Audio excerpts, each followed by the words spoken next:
And now our member, Patrick D'Amelio, is going to introduce our featured speaker. Thank you, Patrick.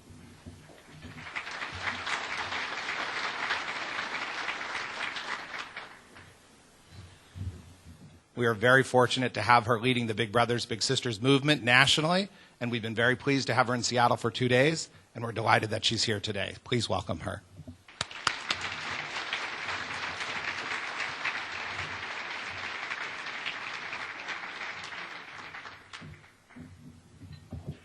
Thank you, Patrick. That was a lovely introduction.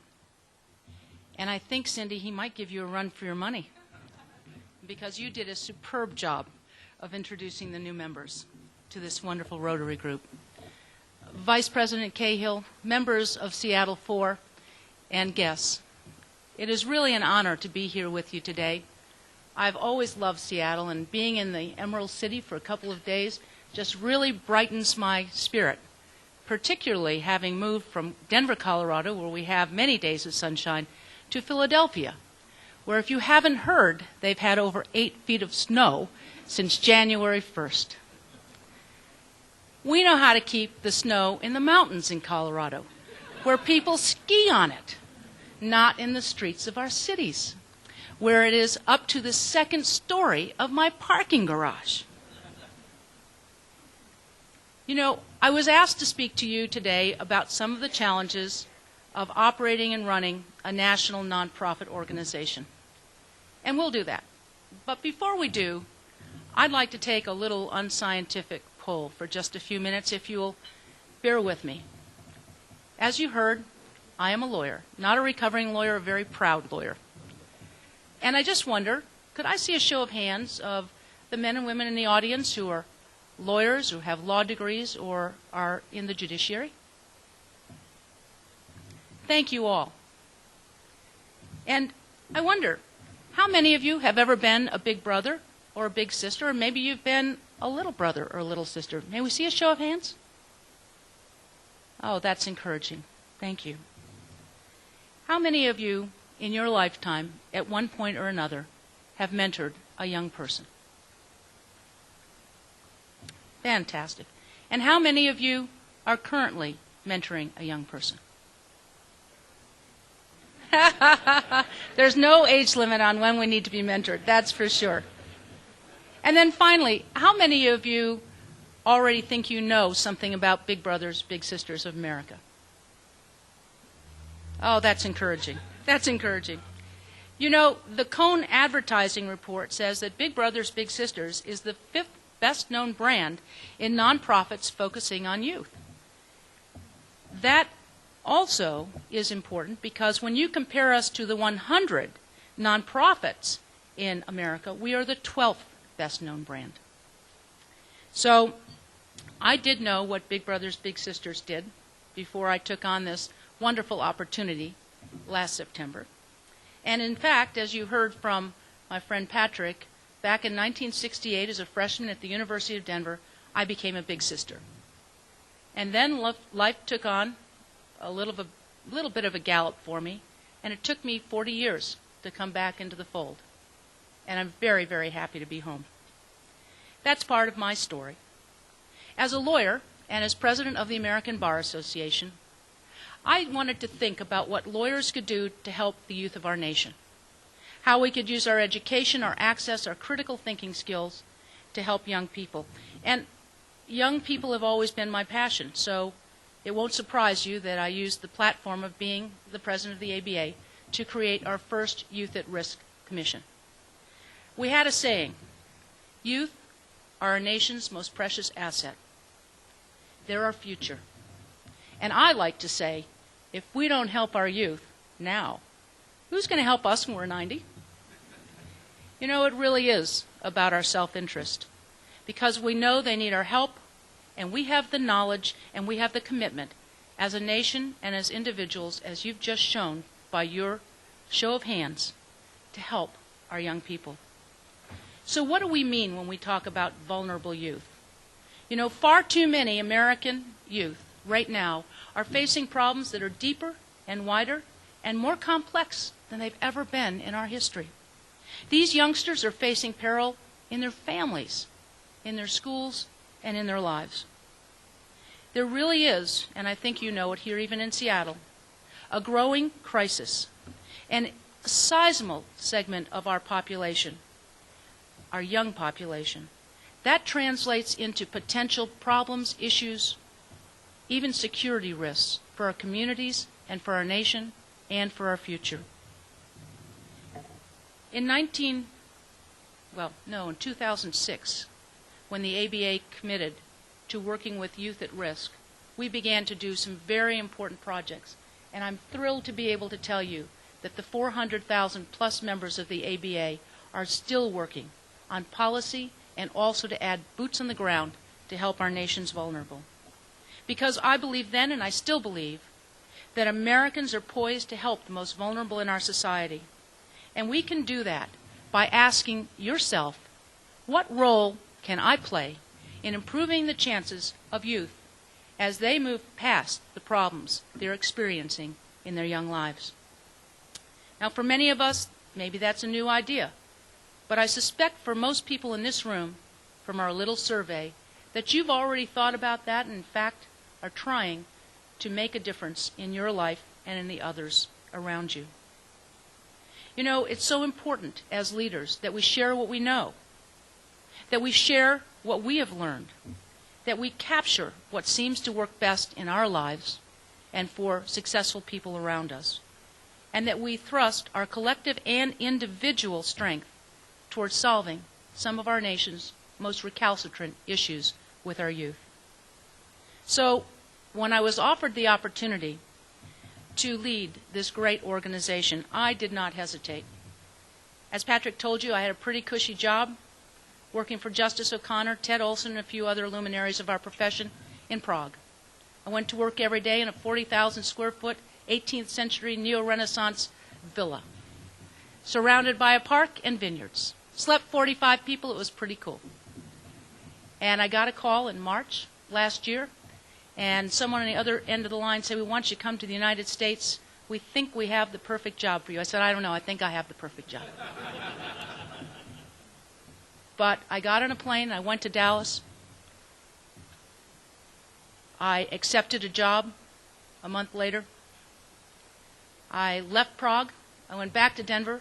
I closed a 34-year law practice, closed up my house, got in my 4x4 truck, and headed to Philadelphia. I looked like the grapes of wrath going east. I had some Indian art. I had the family silver. Had a few bottles of good wine, some from Columbia River Valley. And I had my 2 bikes hanging off the back. They're still not quite sure what to make of me, I don't think, in Philadelphia, because I am a Westerner.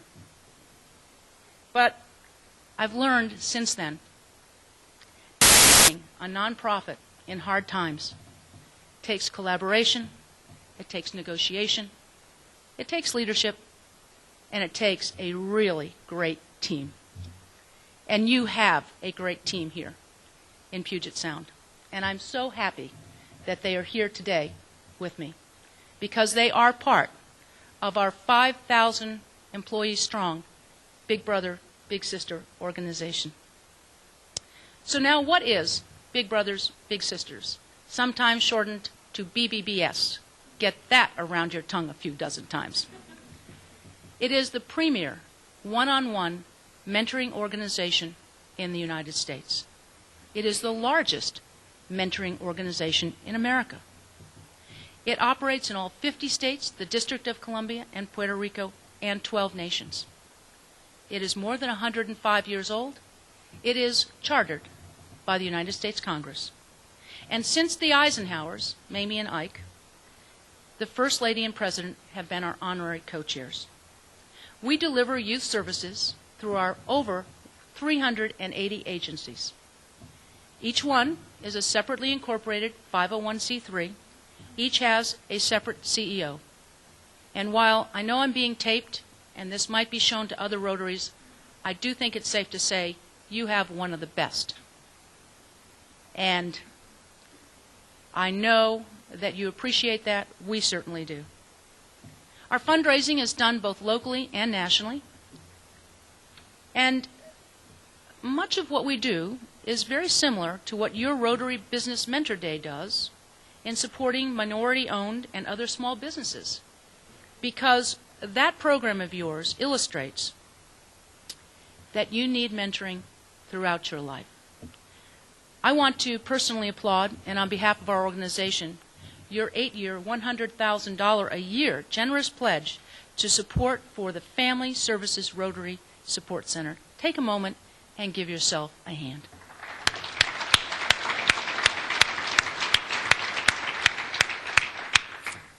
Together with the donations from the Gates Foundation, Kresge Foundation, and others, you have turned a community vision into a reality. You have consolidated and made more efficient your county's care, counseling, and practical day-to-day resources for homeless and near-homeless families. Your investments have promised far-reaching dividends in the Seattle area. At Big Brothers Big Sisters, we respect and we understand that kind of giving, where the return changes the trajectory of people's lives in a way that makes a difference in their lives and also a community's fabric. The kids we mentor are like those that are served at the Family Services Rotary Support Center. Our counselors who work with children in that program and also in our program support families and their strengthening, and we do that across the United States. Through our one-on-one mentoring, we serve our nation's most vulnerable children, those of single-parented families, low income, incarcerated parents, and the children of deployed military personnel. I want to do a shout-out to those of you here in the audience who have given service to our nation. And did you know there are 700,000 children in this country who have at least one parent who is deployed now, right now, in a war zone? And since 9/11, those families and those children are seeing repeat deployments. In my own family, my 4-year-old great-nephew is watching his father go to Afghanistan, and it will be the 4th deployment since my nephew was born. There are 10 million American children who will benefit from a mentor. As I said, we are the largest organization doing one-on-one mentoring, and we mentor over 250,000 children. Add to that the same number of volunteers. It's one-on-one. And then think about the ripple effect of this. Think about the relationships of that little, the mentee, in his family, and the big, the mentor, in his or her family. And think about what it does in a community. That basically is our theory of change. We go through very careful mentor screening and matching. We do ongoing support for our volunteers, children, and the parents who reach out to us to have remarkable successes. Our mentoring structure results in long-term matches, in outstanding outcomes, and our kids who are being mentored have more chance to succeed in school, to avoid violent and dangerous behavior, and to be healthier, to have better relationships in their families and with others. Our programs have been independently evaluated. This isn't just me standing up here and blowing some smoke. This has been independently evaluated, and it has been found to produce substantial and positive outcomes for mentored children. Now, did you know that Americans, on average, volunteer more time each year than any other people in the world? There's some places that don't even know the concept of volunteering. Americans, on average, volunteer 53 hours. I'm going to take a moment of personal pride. America's lawyers give an average of 73 hours a year. That's not pro bono, that's volunteer. Our mentors give an average of 90 hours a year to their mentees. If you just did the math, at $19 an hour, think about the hundreds of millions of dollars of time which is being given to our future generations of citizens and leaders. Now, business people in the audience will relate to the fact that we are also a business. We're in the business of changing the lives of vulnerable children and their families. and in changing the communities in which they live. But we had to raise a lot of money last year to do it. In 2009, we raised $270 million, and that was a 10% decrease in the amount of money that we raised in 2008.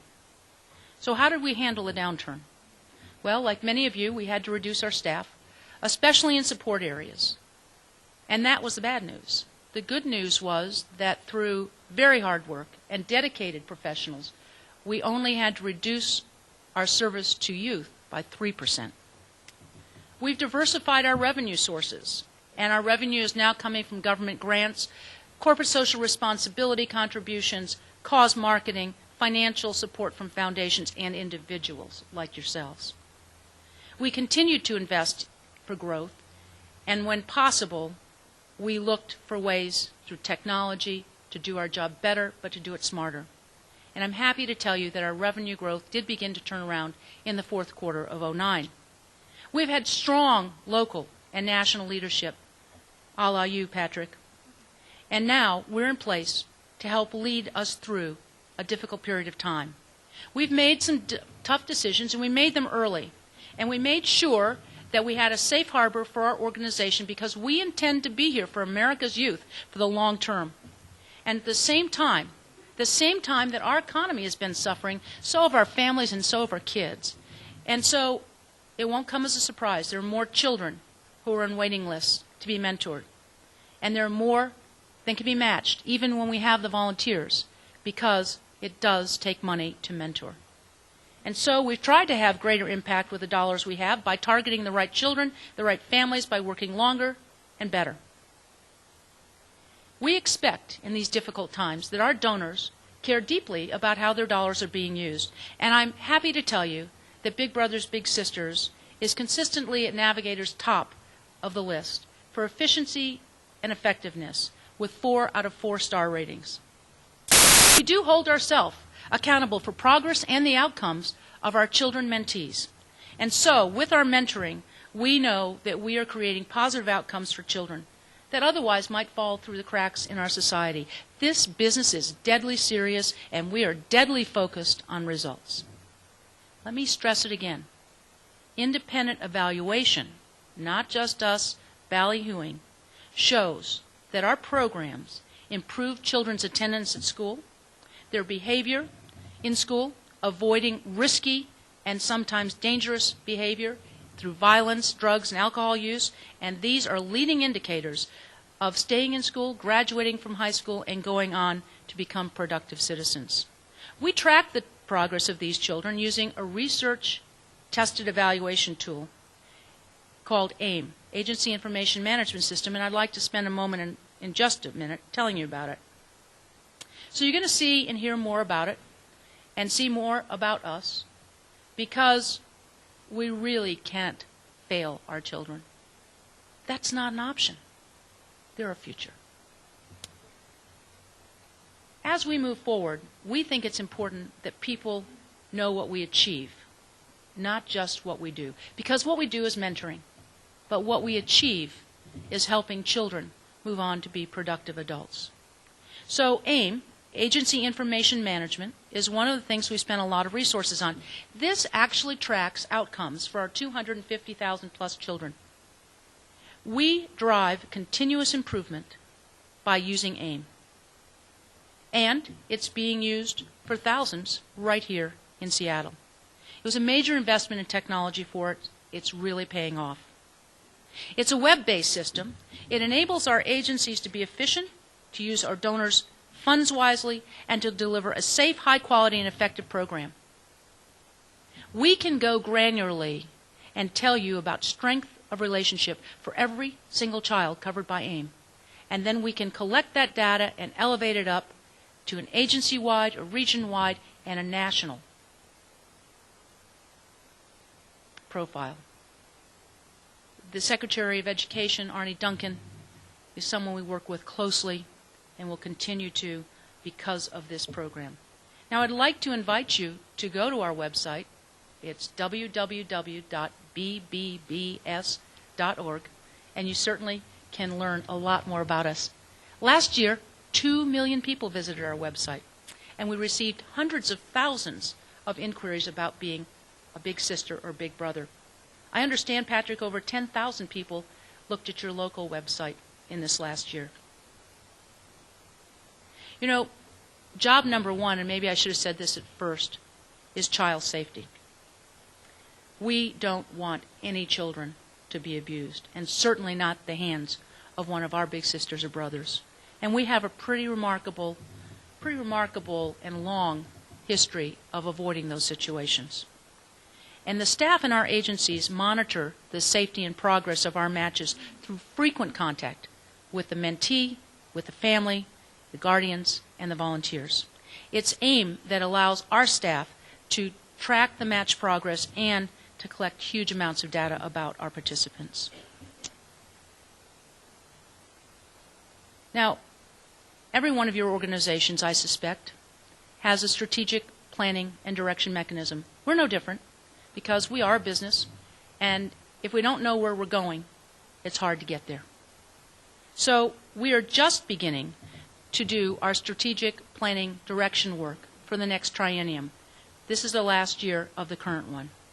We're engaging the services of Bridgespan, perhaps the leading nonprofit consultants in this area, and they're going to assist us in developing our nationwide strategic direction as we continue to evolve and focus on these key issues.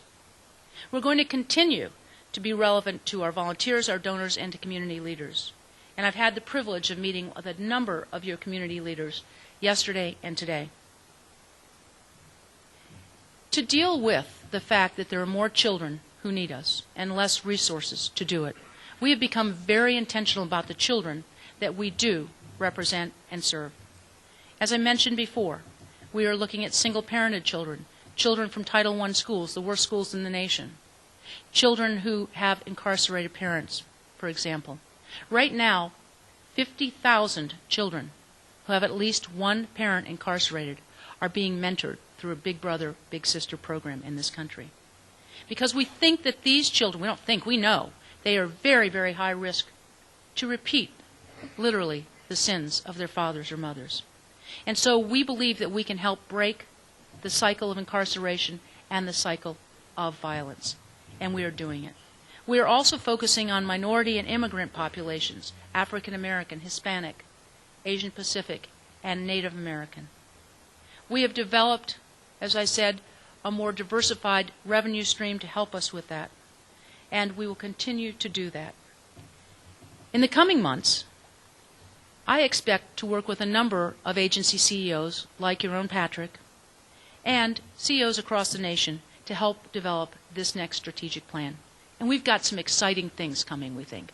But you'll have to stay tuned and invite me back to hear about what that looks like, maybe in a year or two, if I'm lucky. We think that Big Brothers Big Sisters is part of the solution. By keeping our children in school, by creating better educated workforce and more productive citizens, and making our streets and communities safer places to live. And we've only begun to understand the power of mentoring, how it changes lives, how it changes our community. I want to share just a little information, because Patrick didn't have a very long time up here. A little information about the Puget Sound. You know, it is one of our strongest agencies. It's the largest mentoring organization in the state of Washington, and there are about 2,300 active matches right now. There are 7 Big Brother, Big Sister agencies throughout your state, and there are 4,300 active matches when you bring them all together. One local Big Brother tells a story that illustrates some of our impact. He met his little brother, Robert, in a Seattle school-based mentoring program. They met for an hour every Wednesday. Week after week the first year, their match meetings ended the same way. Robert would ask his big brother, "Will you be back again next week?" Their match meetings lasted for 3 years. They played ball. They did homework. They completed games. They enjoyed laughs, and they hung out. By the time the match ended, when Robert's family moved away, his teachers saw a real change in him. He was more attentive, he had more friends, had a broadened perspective on life. The big brother, though, was also changed. He learned how to appreciate life through a child's eyes. And yes, he found out that geometry really did matter. so does showing up when you say you will. Last year, Robert's big brother made a major change in his life. He left his job as a CEO of the Alliance for Education, and he became the CEO of Big Brothers Big Sisters of Puget Sound. That man is one of my heroes, Patrick D'Amelio. The new job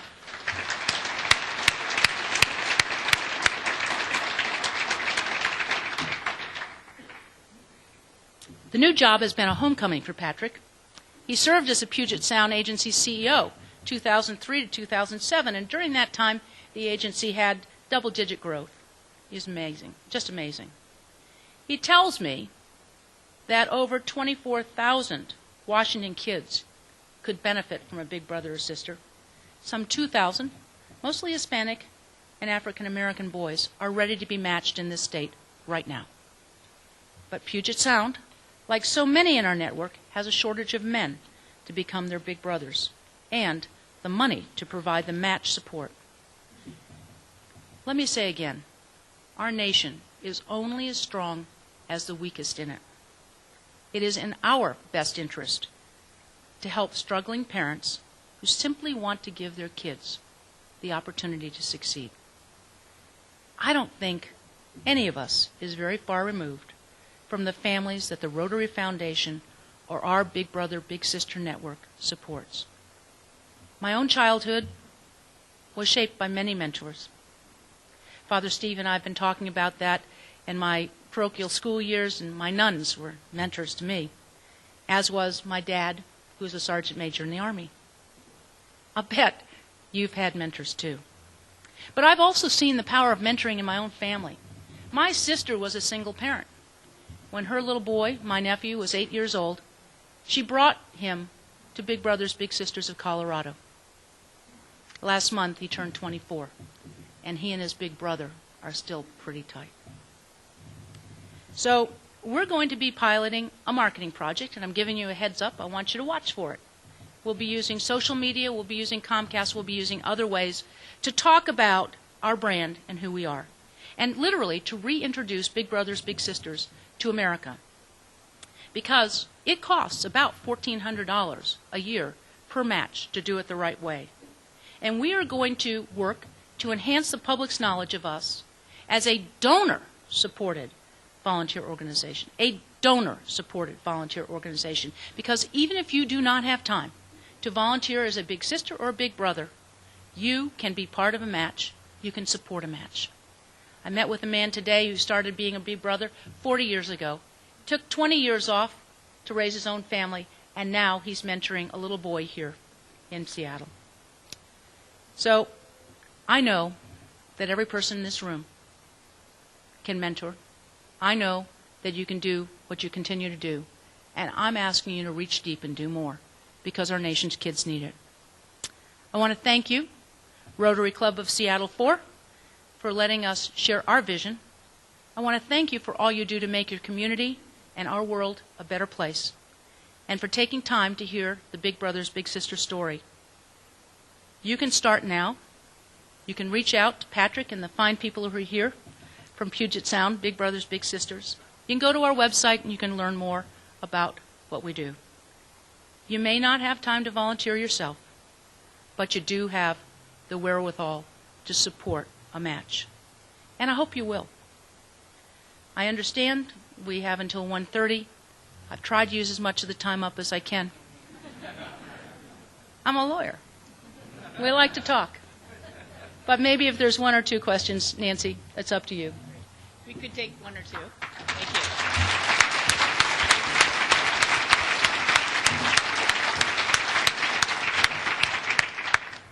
I think you did such a great job.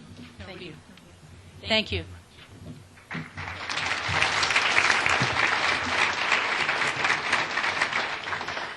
My first thought in listening to Karen is I realize we all very much benefit by her giving up her palace in Prague, don't we?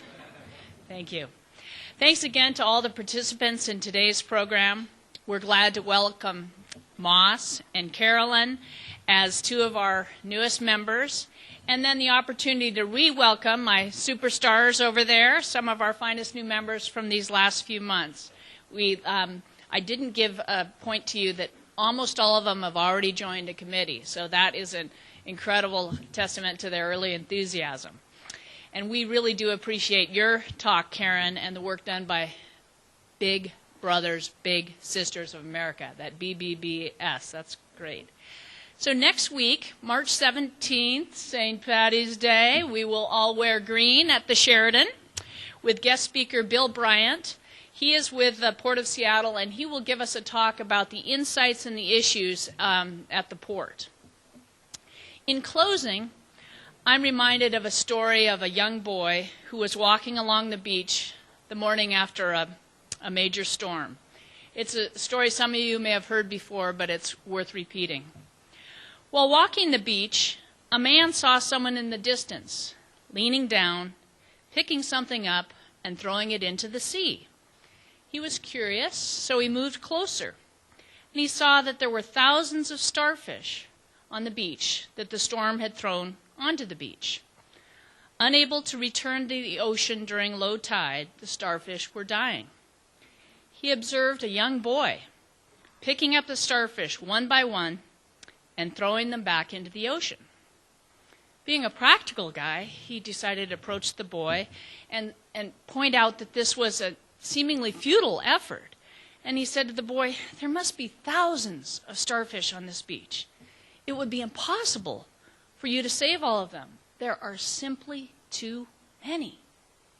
You can't possibly make a difference." And the young boy smiled as he picked up the starfish, tossed it back in the ocean, and said, "Makes a difference to that one." So Karen, what your organization does makes a difference to lots and lots of kids. And we appreciate what you're doing and other youth organizations. And really you're impacting one starfish at a time. Thank you. We are adjourned.